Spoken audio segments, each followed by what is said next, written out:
హెజ్బుల్లాకి సంబంధించి ఏదైతే మొన్న పేజర్లు పేలటం, ఆ తర్వాత వాకీటాకీలు పేలటం, ఇట్లా ఈ పేలినటువంటి ఘటనలన్నిటికీ సంబంధించి విచిత్రమైన విషయం వెలుగులోకి వచ్చింది. ఏదో వాళ్ళు 15 మంది చచ్చిపోయారు, 20 మంది చచ్చిపోయారు, 40 మంది గాయపడ్డారంటే తాజాగా హెజ్బుల్లా ఇంటెలిజెన్స్ డాక్యుమెంట్ ఒకటి ఇప్పుడు సోషల్ మీడియాలో వైరల్ అవుతుంది. మేబీ ఫేక్ కూడా కావచ్చు. కానీ టోటల్గా 879 మంది హెజ్బుల్లా టెర్రరిస్టులు చనిపోయారు.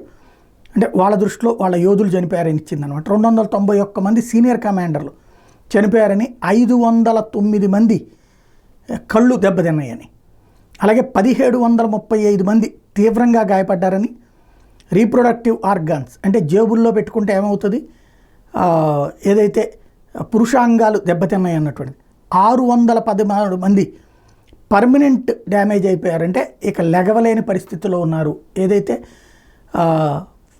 వీళ్ళు వాడేటటువంటి మొబైల్స్, వీళ్ళు వాడేటటువంటి పేజర్లు, వీళ్ళు వాడే ఏదైతే మన వాకీటాకీలు, అలాగే వీళ్ళు వాడే సోలార్ ప్యానెల్స్ పేలిపోవడం వల్ల జరిగినటువంటి విచిత్రమైనటువంటి పరిస్థితి ఇప్పుడు ఇది కాస్త అతిపెద్దదైనటువంటి చర్చకు వస్తుంది. అందుకని అంటే హెజ్బుల్లా ఏదో గబక్కన 4 వేసింది కానీ ఒక్కటి సరైనటువంటి దిశలో పేలలేదు. ఇజ్రాయెల్ మీద మేము 100 పేల్చాం, 110 పేల్చాం అంది కానీ ఒక్కటి సరైన దిశలో పేల్చలేదంటే అసలు విషయం ఏంటో అర్థమవుతుంది.